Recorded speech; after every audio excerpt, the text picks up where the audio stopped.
Hey, good afternoon, good morning. Welcome to another segment of Gateless Live. I'm Dave Lopshire with the Guaranteed Rate Company, and I'm excited today because you got two old guys. All right, I've been in the business 25, 30 years. I got another old guy down in Fort Wayne, Indiana. He's been in the business 40 years, and I'm introducing you to James Bradley in just a minute. But what I want you to think about today is you can teach old dogs new tricks, because here's two old guys, and we're going to talk about how this old guy and that old guy have really adapted into today's marketplace. So, ladies and gentlemen, I want you to meet James Bradley, who's one of the top Century 21 agents, not only in Indiana, not only in America, but in the world, because of his almost kind of like world domination, right, James, of being able to adapt to how this business has changed a little bit. So, ladies and gentlemen, meet Mr. James Bradley. Welcome, James.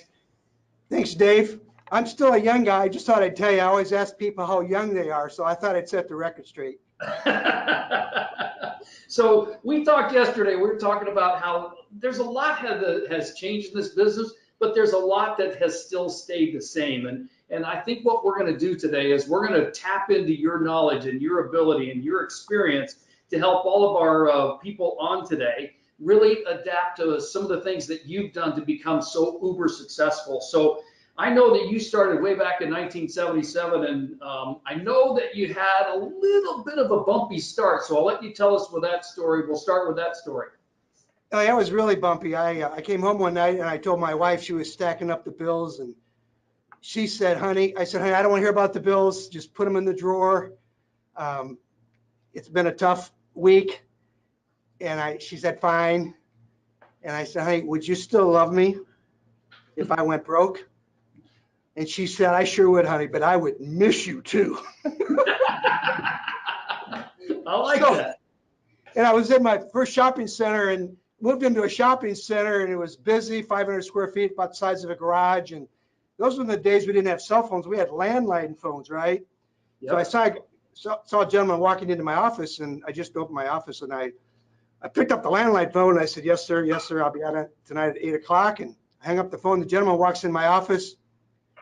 And I said, can I help you? And he said, yes, sir. Are you Mr. Bradley? I said, yes, sir. And he said, are you okay? And I said, yes, sir. What can I do for you? And he said, I'm with the phone company, and I'm here to hook up your phone.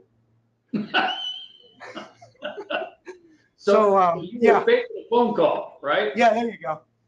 Got it.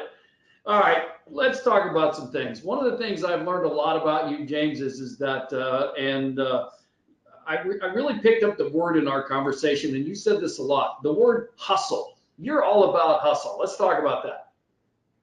Yeah, Dave, I got a letter in the mail one day, and I actually have the letter right here, and this is the actual letter I got in the mail. I don't know if you see it, but bottom line is one of my clients who I fought to get the listing, it was an expired listing, and I beat my competitors out of it the first year in the business, and worked hard, serviced it hard, and he sent me this plaque, which I still have, and it changed my life, it's motivated my career. What is hustle? Hustle's doing, he saw this in the foyer of a business in Lafayette, Indiana, and this is the exact one he sent me right here, and said hustle is doing something that everyone is absolutely certain can't be done. Hustle's getting the order because you got there first or stay with it after everyone else gave up. Hustle is getting a prospect to say yes after they said no 20 times. Hustle is the sure joy of winning. It's being the sorest loser in town. And hustle is hating to take a vacation because you might miss a piece of the action. And here's the close on this. I love it. Hustle is heaven if you're a hustler. Hustle is hell if you're not. From that point on, I knew I wanted to be in the business because he sent me a letter and said, you helped me. Thank you very much. You helped my wife, you hustled. And that's when I realized that customers want us to work hard for them and hustle. And that's where it's at. It hasn't changed. Even in this digital age, even in the phone age, they want us to work hard for them and have their best interest. And you know, one of the things, Jim, that I love about you is that you have an amazing team, and I'll talk to you about your team in just a minute, but you have an amazing team. But regardless of that, you're in the thick of things every day. You're out doing listings, you're out doing sales, you're talking with buyers, you're showing houses. You're in the business every day. And I noticed that you really have a knack for connecting with people. But let me just ask you the question we always get. So, Jim, how's the market? Yeah, the market is great. I've been through all the markets, and just like you, Dave, in the last several years. This market is great, has its challenges, multiple offers, as is addendums, mutual releases, tough inspections, tough appraisals, a lot of conflict. And actually, that's what I'm good at. I really like conflict. Even though I don't like conflict, I just learned how to deal with it because we have a lot of conflict when you have 15 offers or 6 offers. The market's great. It's a seller's market. But I want to, all you realtors who are listening to this, don't get lured into thinking there's no homes for sale. You have to go out and find them. Don't even think about there's no homes for sale because frankly, we've outlisted everybody. We're going to continue to do it. And we're trying to outsell everybody. So you got to be careful about listening to the market, but the market's great. We're very thankful. Prices are up. It's a great market. All right, so let's break down your business. Let's start on the buy side first. What's your approach with finding buyers? What's your approach with finding those people who want to buy a home? What do you do with that approach to going out there and going through and getting an opportunity with those people who are maybe even just thinking about buying real estate? Okay, so great question, Dave. In the first year, I sold 60 homes, and 38 of them were buyers, and 22 were listings. So the next year, I decided I wanted to turn that around, and I learned if I got more listings, actually I only listed 36 homes the next year, but 35 of them sold. And from that point on, I didn't really want a lot of listings. I just wanted to sell every listing. So I attracted more buyers with more listings, but we can all find buyers, but you attract more business when you get the listings, because then in this market, everybody wants the new listing. And then if you have the buyer, they're going to find you. So I think it's changed a little bit because you could have 15 buyers and no listings. I'd turn that around quickly because you need to go out and find listings so you can sell those buyers a property, because they may be getting just uncomfortable with the fact that you're just sending them everybody else's listings. We actually can go out and find a home for you if you give us the parameters. And that's really getting creative. And that's not easy to do, but it's getting out of your comfort zone, getting out of the box, and think outside the box and live outside the box. And that's my idea of creativity. So you're basically saying, if you list it, they will come, right? I think that's the case. Let's face it, the top producers in my office get the most leads that have the most listings. We have all these lead systems. We have 3 or 4 lead systems, and we track the reports. And then, of course, salespeople have their own lead systems, and they have their own Realtor.com and Zillow, and et cetera, et cetera, et cetera. But the systems I track in our office, we can actually see that the top listers get the most leads, and they get them directly to them. So I think I would encourage you to adjust your focus on to become a bigger lister, and you'll get more leads not only through the internet, but through people calling you. I could tell you a lot of stories about that. So what is your strategy with the Zillows and the Trulias and the Realtor.com? What are you doing with online leads? Are you messing with them at all? Well, absolutely. We have a lot of agents that spend a lot of money on Zillow and a lot of other lead systems. We have our own lead systems. And in our system, the lead comes to you through your phone. And if you don't take it like that, it'll go into the next person through the system that's set up. And so I ran studies every month, and I recently realized that in the last 6 months that the top producers are getting the most leads. And it's interesting because I'm obviously a lister, but I don't list as many homes as our top producers, but the homes that I've listed and I've gotten leads on, and I check the reports with everybody else. So a lot of people don't realize to get more leads, and you can go on Zillow and you can actually see everybody's reviews. And obviously I've studied these reviews, and I've talked to a lot of people who have got a lot of great reviews on Zillow. But they'll tell you, the ones where they listed, they got a lot more hits on. Absolutely. Hey, I heard something that is called the Bradley buzz. So what's up with that? That's a really good question, Dave. The market is really, we live through the tough markets. You've lived through them, obviously, yourself.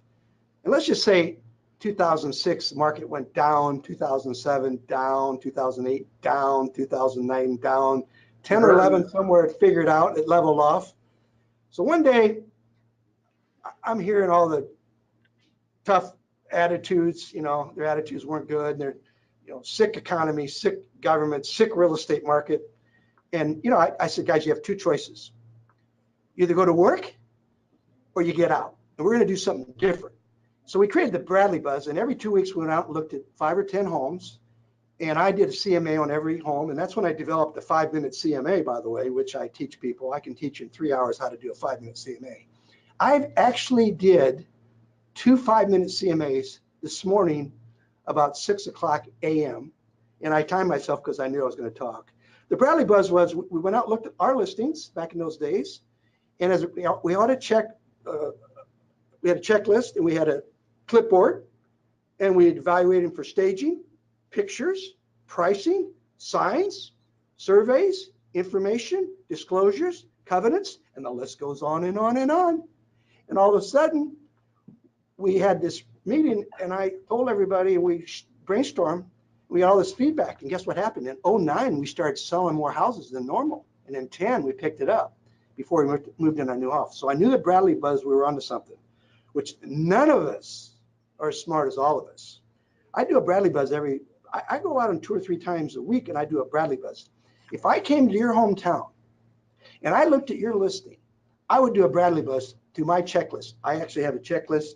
I thought I had it handy, but in any event, we can supply it to you. It's everything that you need to do. The information people want. You should have the utilities like now, the survey now. You should have all this information. You should know about all the new roofs and the new furnaces, and they shouldn't be pulling this information out of you during the listing. You should have that immediately. So I think it made us a better company, and we have one gentleman here who can tweak every listing. I mean, he can tell you what you're missing.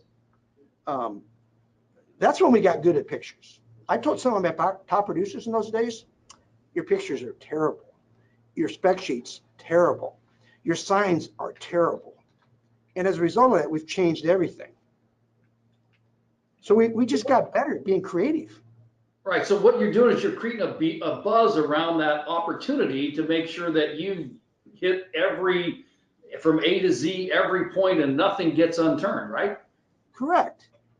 Most listing agents are not prepared for the questions that the consumers ask, not the realtors.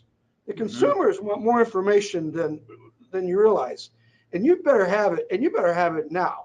Now, I'll admit, we've gotten better at this, and the more information you can put on the MLS attachments or on your spec sheet, the better. And believe me, it's made me a better listing agent and a better selling agent. Let me tell you something interesting. I have a commercial that says, "Let's talk real estate."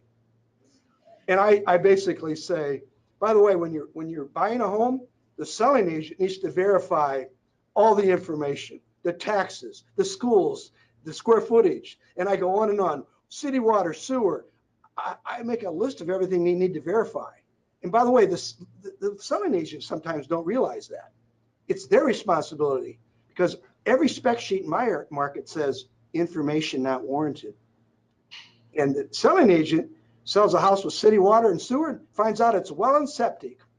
And yes, it's happening. So you have to really do your homework when you're a listing agent and a selling agent. Right. You just have to do your homework.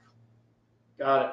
Now, I noticed that an evolution of the Bradley Buzz came, you were able to use that information and expand it into a marketing system. So how does that work, and how did you evolve from knowing everything there is to know about a listing into turning that into a marketing plan?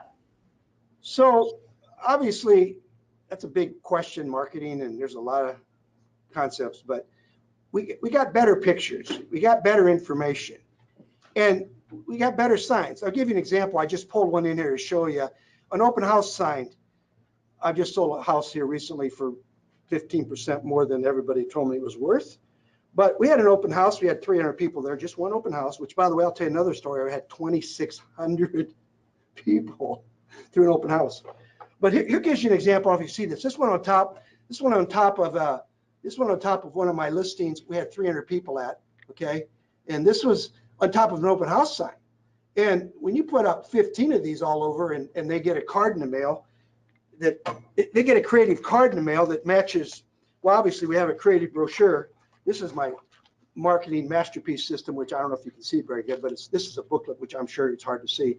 But they got a personalized card in the mail that we sent to the 3,000 people. And guess what? On this particular one, we had 300 people there in November.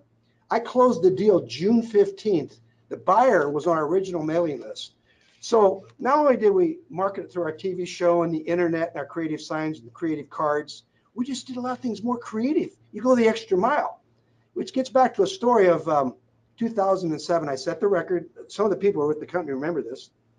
I had a $2 million property, a 2,000 square foot property. And in August 7th, 14th, 21st, and 28th, we had 2,600 people through an open house. That's right, you heard me correctly. 2,600 people through one house that I had listed. And we had, the last weekend, we had 900 people the first hour. I almost had to call the police. We had a traffic jam. So when you can experience that, you know you're onto something big. So I know I've jumped around, but going back to that creative one I just did, I sold that home for 15% more than most realtors thought it was worth. Wow. 15%. And by the way, that 15% was $200,000 more. This gentleman had poured in several $100,000 of extras, maybe 300,000 or 400,000. And we adjusted the price over time, but finally he told me what he had to have and what it was worth and why and how much he would lose. I had many realtors tell me it was worth 350,000 less than we actually sold it for.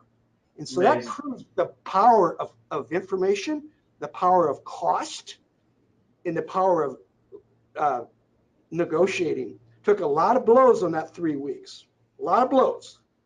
Right. Buyer was tough, seller was tough, agent was tough. Sometimes they would actually say to me, "Are you still on the phone?"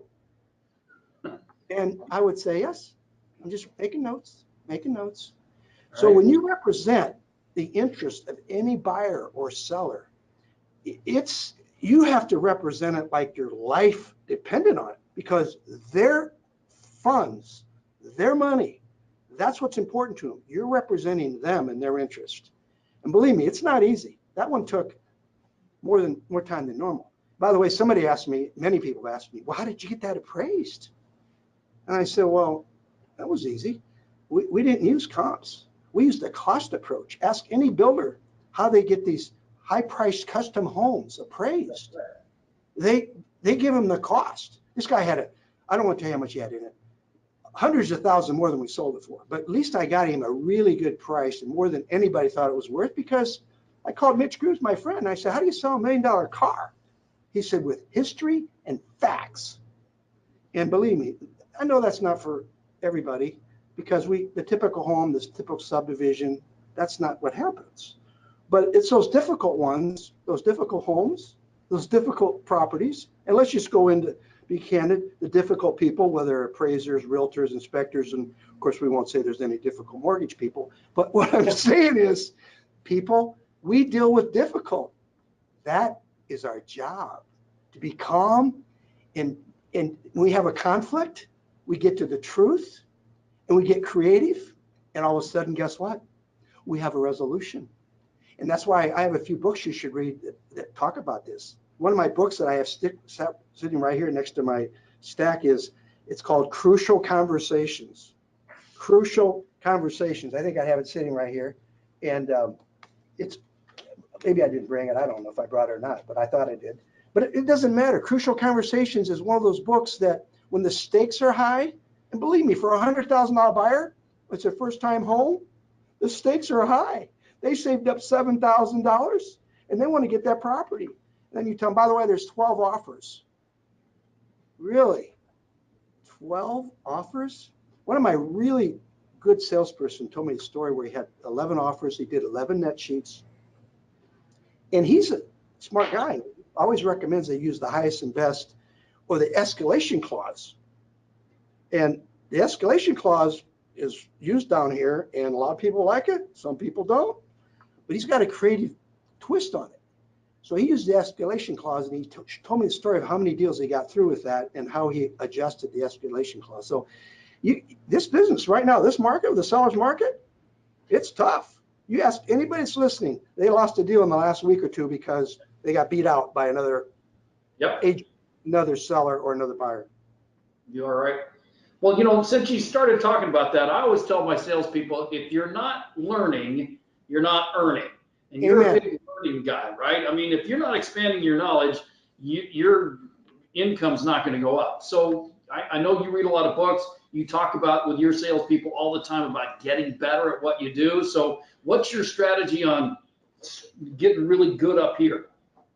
Yeah, I think it's a constant process. It's like athletes or professional athletes or golfers or any sports or any leader. When a leader gets better, everybody wins.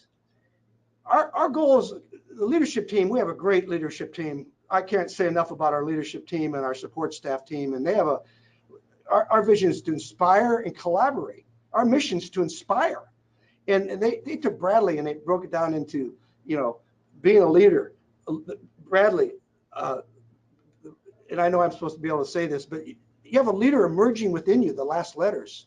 So the reality is, the more you read, the more you earn, and the more you learn. I asked one of my great salespeople, one of my salespeople asked me a question years ago and said, so how much do you spend on books?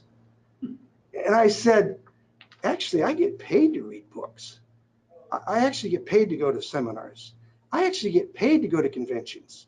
I actually get paid to travel around the country and visit top salespeople. I get paid to go see Brian Buffini or Mike Ferry or anybody I want to go see. I get paid to go to our conventions. He said, I don't understand how that works. I said, well, I'll tell you how that works.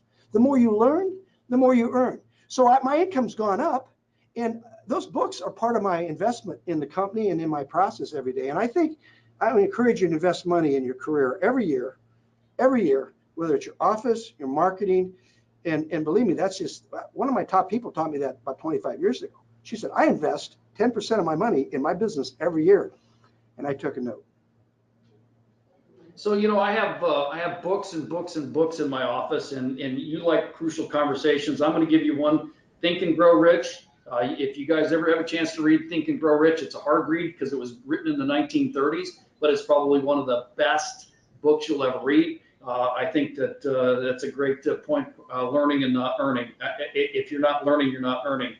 Okay, so Jim, let's get into a couple of things. You got 80 million things going on. I mean, you got things coming from here and there and all over the place. You got to break it down for me. How do you make all this work? What's your daily routine? Okay, that's really a good question. And by the way, when that Think and Grow Rich, it changed my life. The last couple of chapters, amen, changed my life. Oh man, if I only could get a job, if I just knew more people, if I'd been younger, I'd have been more successful. I was older, if I had the right city, the right state. Oh man, if I had the courage to see myself as I really am, that I know what's wrong with me. Anyway, that book changed my life. Thank you. So going back to your question, I break it down. I get up every morning, 5 o'clock, 5:30. I used to, get up later than that. So this morning I got up and did my normal routine. Obviously I read the Bible. I'm a Christian. I pray. I set records saying prayers. I ask the Lord to bless my day. I want to inspire people. He's inspired me. I have 7 Bibles, and I go to church. I love my wife, and that's important to me. My spiritual life is really important to me. I actually write down everything that happens to me every day in my spiritual journal.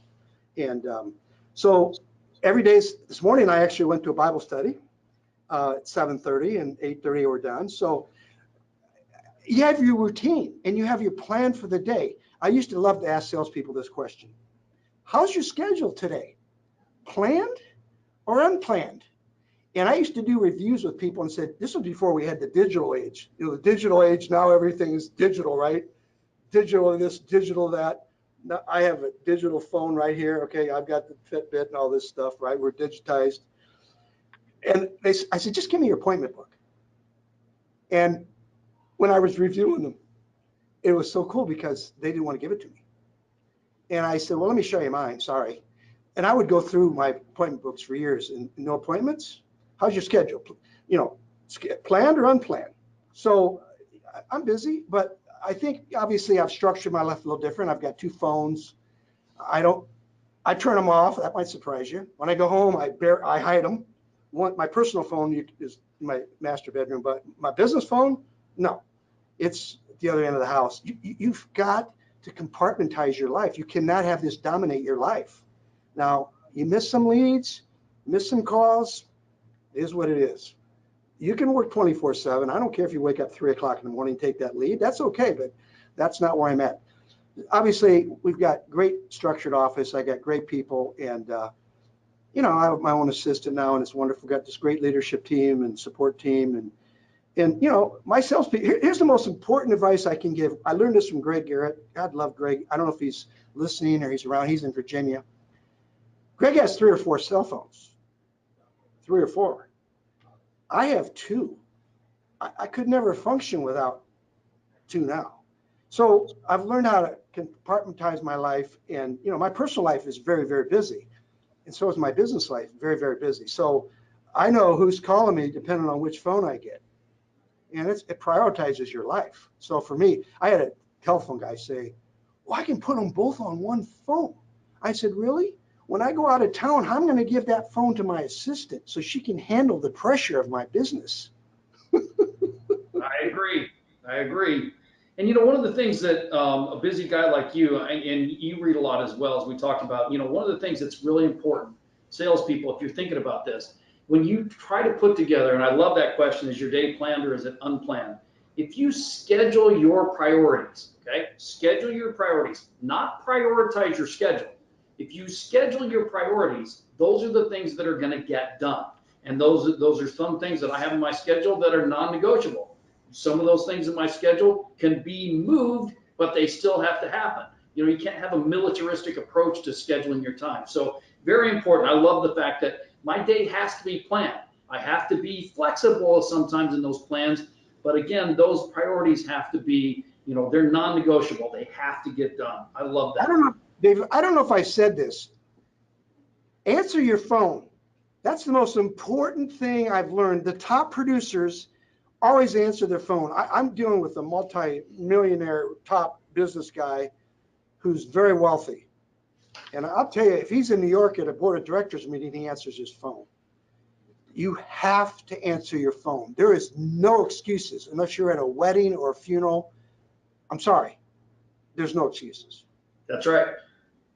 Now, Jim, what about it? You said that you turn your work phone off at night, and I agree with that. But, the buzz out there is if, somebody's searching on Zillow at, 2 o'clock in the morning and they reach out and you don't get that lead, you're going to lose it. I'm kind of against that, but there are people who are answering their phone at 2 o'clock in the morning. You're a successful guy. You got a lot of people in your agent. You're handling a lot of leads. What's your strategy there? Give me your honest opinion on how I handle that. Now, if I'm the first year in the business, the first 3 or 4 or 5 years in the business, and I have some really intense goals, would I work 24/7? You betcha. You asked me about my style, but I have salespeople that literally have the phone by their pillow. So they tell me about it. Lead router goes off, and then bam, they wake up and answer it. So, it's your style. It's okay. Whatever you want to do with that, that's your right. That's why you're in the business, so you can have your own schedule. And if you're in the first year or 2, you're going to work a lot harder, believe me. And I want to say something real quickly because if I had a coffee chat with you, or if I saw you in my office today, or I would ask you, how many listings do you have? I might have looked at the report, but I want to know what you're going to tell me. How many you plan on getting? I ask that question 5 or 10 times a day. And believe me, I have a top guy who came with my company here in the last year, and we were at a party one day, and he goes, "Listen, I want to list 10 homes a month." I said, "No problem.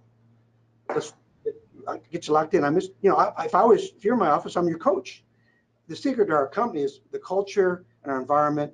We have great trainers, and we got coaching. I'm the master coach. I love Belichick. I didn't used to like him, but he's a great coach. So that's what I need to do. I need to coach my players in my team. He wanted to list 10 homes a month. That was in April. Okay, let's fast forward to August. He's listing 10 homes a month. 10 homes a month in this market. And that's a whole nother story. That's a 2-hour, discussion right there. So you gotta be held accountable. That's it. You want to be held accountable, you should have somebody in the office that holds you accountable. That's correct. You mentioned the coffee chat. So that's a coaching opportunity for you when you guys sit down. Let's go have a cup of coffee and let's talk about business. And one of the things that, I've learned throughout my career, that if you don't have a business plan, then you don't have a model for where you want to go, right? Where do I want to go? How am I going to get there?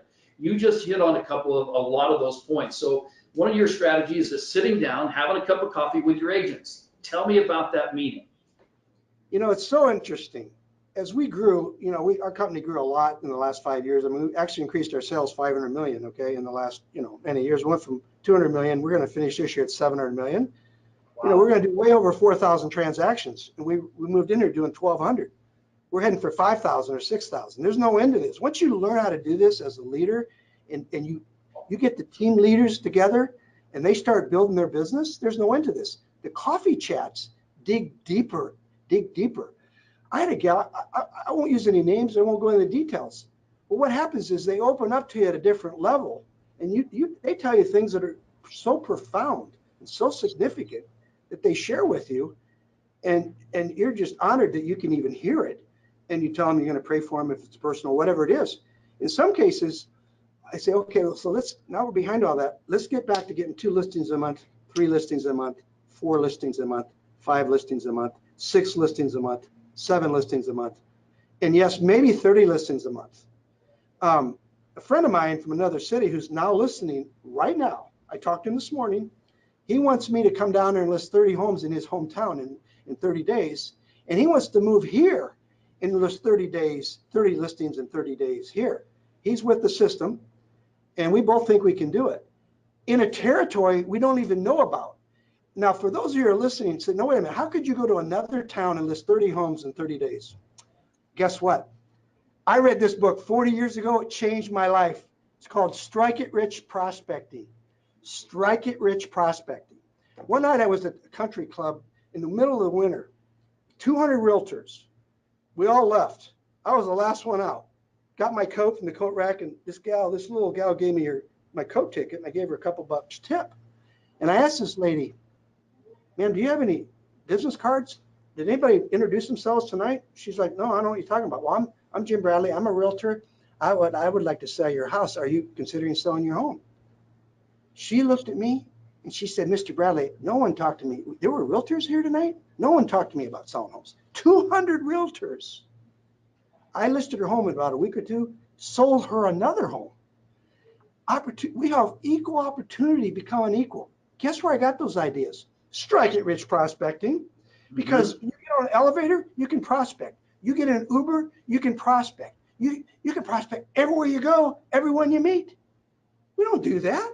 No, we're in the digital age. I get leads. I get paid to get leads. I don't talk to people. I don't knock on doors. Seriously, I'm going to tell you, I have a lot of goals. I have a lot of lifetime goals. I've shared this with a few people, and I've shared this with some people think I'm nuts. I said, I'd like to go out and visit about 50,000 homes in the next 5 years, personally. Say, hey, are you considering selling your home? Here, call my office. And somebody could say, why? Because no one's been there. That's why. Go see your neighbors. Visit your neighbors. They'll be shocked. I'm the old school. So a good friend of mine who's a very successful real estate agent, I called him up the other day and said, hey, come over and have a cigar and a scotch on my deck. And he goes, I'm farming. And I said to him, I love you. I love the fact that with all this digital stuff, to your point, Jim, farming a neighborhood is not a dead art. Farming a neighborhood is a critical component of what we do. You and I talked on the phone yesterday. Open houses. I don't call them open houses. They're league aggravation events, right? They're a way to meet people who want to buy and sell real estate. So what you just talked about farming. So let's talk about door knocking, open houses. What's your strategy away from the computer age that we're in? What's your old school strategy? And then we're going to talk about how you've really adapted technology. So talk about open houses and farming. Well, yeah, I love open houses. We have a gentleman in my office who has a system called Send Out Cards. He can literally, if he does it right, he can generate hundreds and hundreds of people at this open house. And he helped me create the 2,600 people at my open house 10 years ago, or 300 just last November. He actually was there with me. So when you start talking about things like knocking on doors, Let me give you an example. If you took your camera that was around your neck, I was out taking pictures of houses a few years back, and I had my camera, and I was taking pictures from the front and the back, and I do the telephoto lens, and I'm studying the house, and I'm doing all this stuff, and I had people walking out saying, "Sir, what are you doing here in my neighborhood with this camera?" And I go, "Well, I'm a real estate business. I'm going to list that house way down there." Way down there, it's about 1,000 feet. Yeah, I know. I'm zooming in on the roof, and we're going to do drone pictures. And I'm in real estate. You know, anybody wants to buy or sell? I wandered around that neighborhood and got 3 more leads. I listed 2 more houses because guess what? I was in the neighborhood taking pictures. One Saturday morning, I was in my blue jeans pounding in open house signs, and it was 100 degrees. People stopped. We have a TV show. Okay, we had a TV show for 20 years. We have a lot of people watch our TV show. We spent millions of dollars on our TV show. That's been one of our secrets. You can log on the internet and see it. I'm pounding this sign into this ground on a Saturday morning. This car pulls up, and they look at me because I'm on TV like my other co-star Vicky. "Aren't you Mr. Bradley?" "Yes." "You pound signs? You put up open house signs?" "Yes." "Give me your card." I listed their lake home. You see, what happened is when you're out there knocking on doors, you think it's knocking on doors. No, I'm talking about being out there in the neighborhood doing something. Don't give me this knock on door stuff. Go out there and make something happen. You know, when you put up a sold sign, what happens? People come out and say, "What happened?" Right? So it's a law of cause and effect. You know, one of the things I want to share with you is that I love my challenges and my problems, and everybody who works with me knows that I love 2 things, and that is if there's a challenge, I go, "What's good about it? What's possible?" And I love these 2 words, it's possible. So we have a big problem. I'm like, "Oh, this is great. We got to turn this problem into profit." So one of my gals that still was with me, she actually said, "You can have this listing. I don't want it. It's been on the market 4 years with 3 real estate companies. It's all yours." Okay. So I went out and saw the seller, and he said, "Well, you're fired. I'm taking to the Better Business Bureau." And I'm like, "Well, listen, I'm going to sell it in the next 4 months." And I said, "Sir, if I can't sell this, it's not going to get sold." He said, "Well, you're not going to sell it. You might as well just give up." I said, "Okay." I knocked on it's an Amish property, it had 5 acres. And I went to the neighbor next door. They had 100 acres and 50 acres. She's like, "Nope, not going to sell." Her name was Phyllis. The other guy, "Nope, not going to sell." So I knocked on all the doors in the area with my blue jeans. And nobody knew who I was. They just said, "Hey, do you want to buy?" I said to the Amish people, "You want to buy some property?" "Yeah." "You want to buy some mine?" "Yes." "How much do you got?" "I don't know. How much do you want?" Well, they described what they want. I said, "I'll be back later." So I went back to Phyllis, and she's like, "Nope, still not interested." "Okay, Phyllis, you got to list your property so we can sell this property next door. I understand that's your son's property." She said, "Yes, we're estranged." I said, "Oh, okay." Well, I left. I went back and prayed about it. Went back a week later and said, "Phyllis, what if, this is a part about creativity. What if and why?" You got to ask yourself, what if, "Hey, Phyllis, what if we could sell your property 100 acres and you could stay here till you died? You've been here since 1955. What if we could list and sell this and you could stay here till you die?" "Well, how would that work, Mr. Bradley?"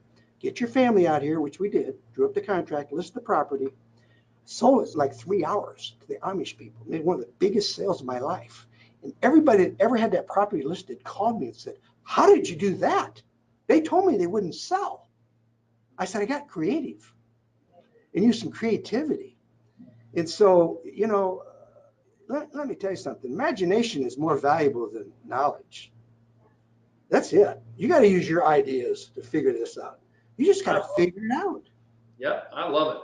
All right, so we've got you talked a little while ago about your escalation strategy, and my questions box blew up. And by the way, if you guys have questions, just type those in the questions box and we'll pick those up in here. So let's go back over, you mentioned the escalation clause. What's your strategy there? Go back through that for us again so we can get this noted for you. Okay, so Vicky, who's probably listening to this, she and I she's mastered this more than I have.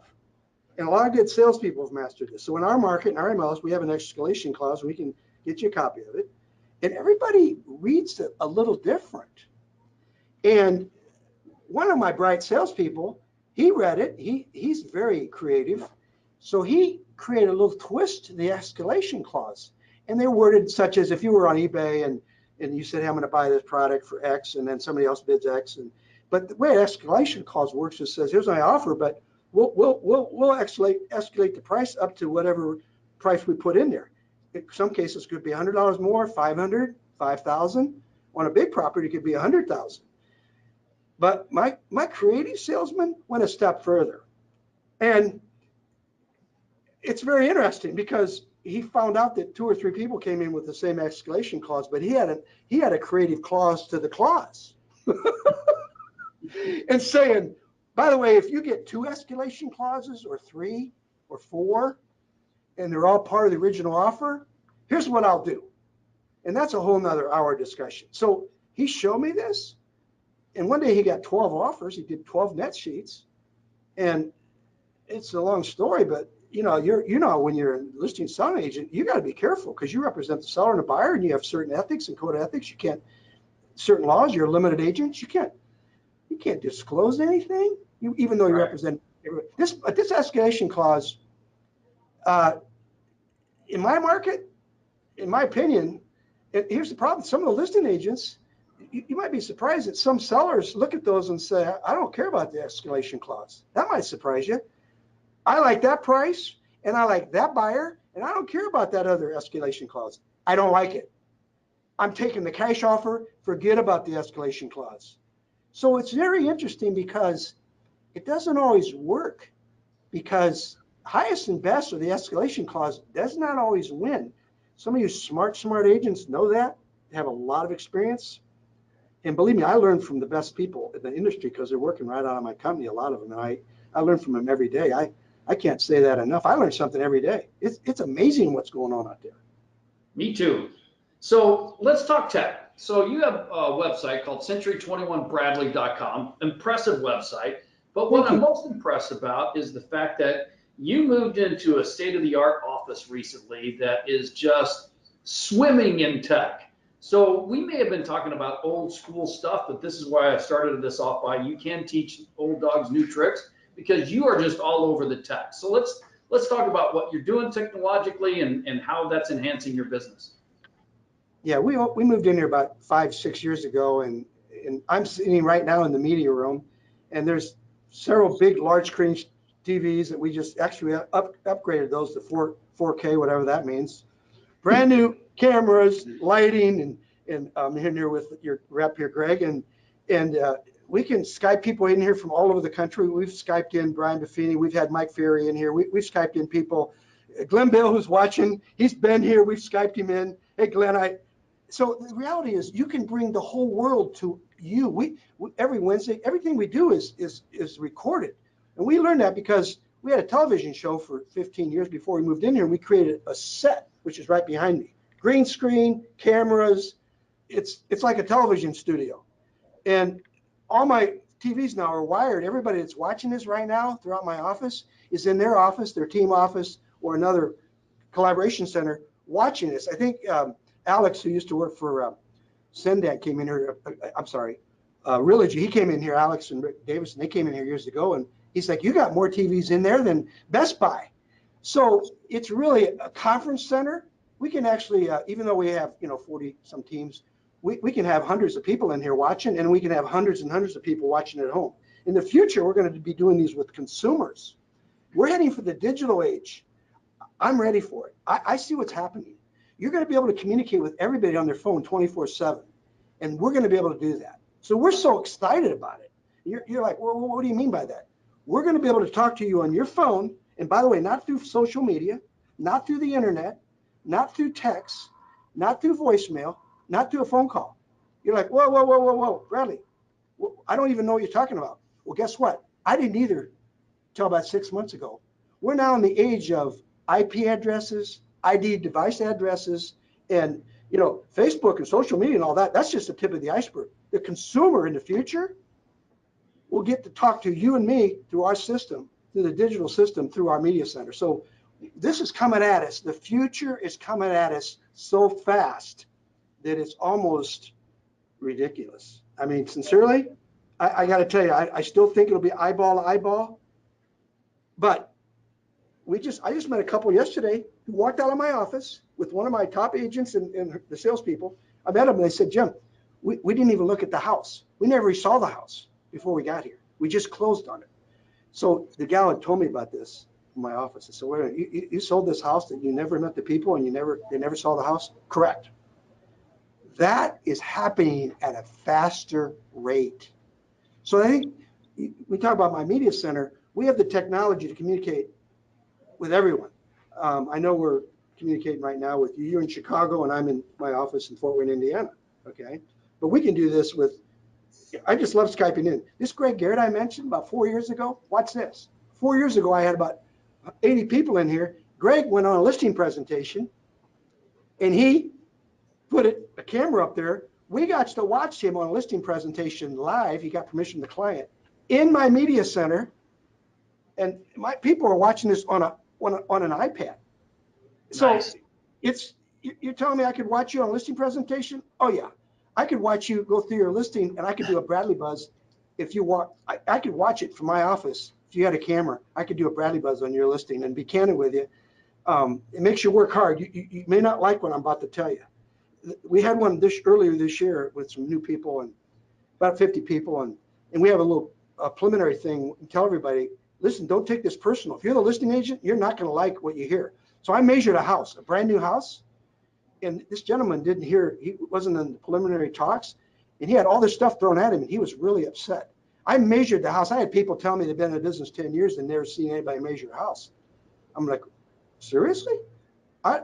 People say, I have all this high-tech stuff. I measured the house myself. You're not going to tell me how many square feet it had. I measured. The listing was wrong, but anyway, the point I'm going to make is that the Bradley Buzz helped him a lot. And in the future, we're going to be able to do that from the media center. So, boy, the Bradley Buzz, we get lots of questions about the Bradley Buzz. We may have to get that checklist from you and share that with everybody. So, a couple of things. We're getting close on time here, but there's a couple of other points that I want to make sure that we bring out. One of those things is you can't walk through your office without seeing some sayings and some things that remind me as a salesperson of what I should be doing. So what's adorned on your walls throughout the office?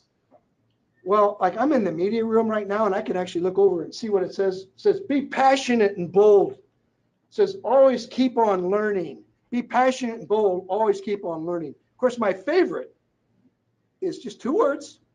It's possible. It's possible. And I got to thank my leadership team. They're just incredible people. They worked so hard. I didn't even know they were doing this. They put up a saying over here that quoted me, everything I have today, everything, my new home, my new office, my new car, my new business was impossible yesterday. So that's why I like the word possible. Okay. There's another one up there on the other side there. You walk in there, you see them everywhere. So basically we like these positive things to go on because when you walk in my office, there's a lot of energy in here. For those people that joined us the last few years, they understand why we took our sales up in the last 2.5 years. You ready for this? Just in the last 2.5 years, 330 million in the last 2.5 years. We're just getting started. It's the energy in here. It's an atmosphere. It's our culture. It's our culture and atmosphere. It's our attitude. And our attitude is worth catching. Some people's attitude's not worth catching. Yeah, no kidding.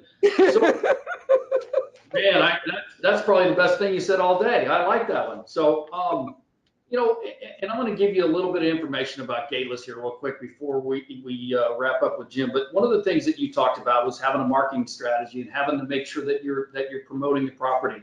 On Gateless, here on Gateless.com, at the Guaranteed Rate Companies, we have a strategy to help you agents with your marketing strategy. We have single property websites and single property flyers and open house flyers, and we hope that you partnership with the power that we have at the Guaranteed Rate Companies, because that's what we're in the business to do, is help you empower your business. And I think, James, that you said it so importantly, it's like if you don't have a social media strategy, you don't exist. If you're not marketing that property, nobody's going to know about it. Those are some of the things that you're really passionate about. And by the way, I'm just taking notes like crazy.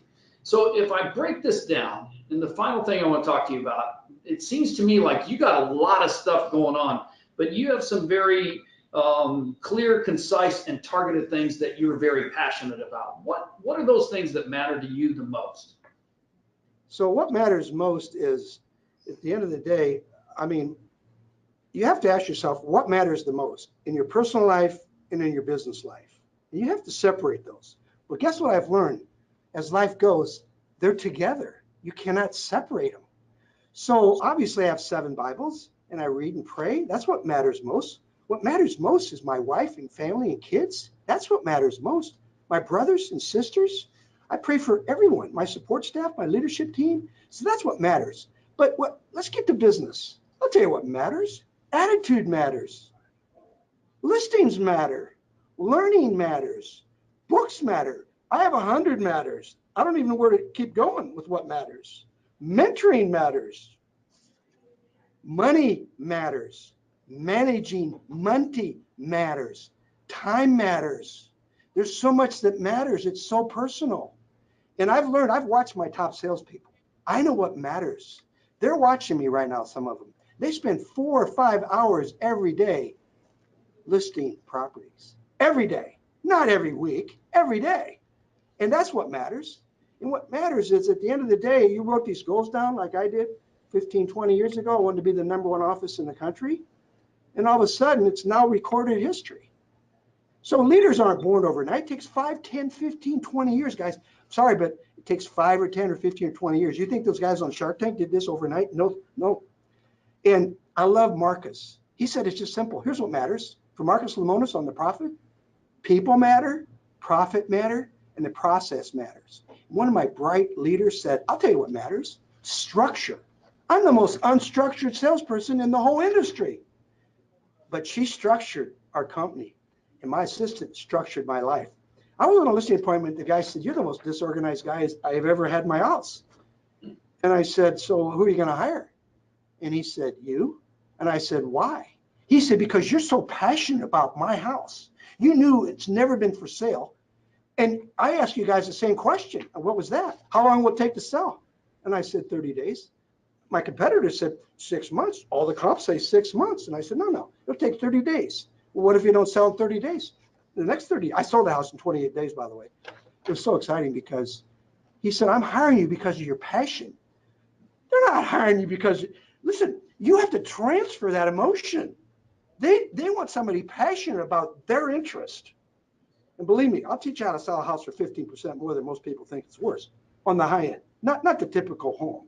Don't get me wrong here, okay? But you got challenges out there, and I'll help you deal with them. All right, final point. Man, I love that. Passion matters, structure matters. My pen's run out of ink here. Attitude matters, listings matter, money matters. The thing about it is I tell salespeople all the time, if you don't have a deep desire to be rich, then get out, right? That's what it is.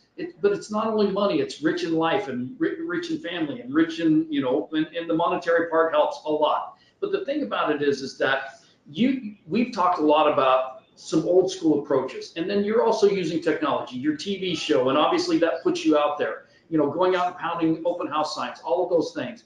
If you could break it down for me, Jim, if you could, and this is the $1 million question, and I'm going to let you go take this topic and write a book on it. If I'm an agent doing 5, 7, maybe 10 sites a year, how do I get to 20? What do I do? You were there, and I know that you have really evolved over the 40 years that you were in the business. But what would you say to an agent that's right on the cusp of becoming great?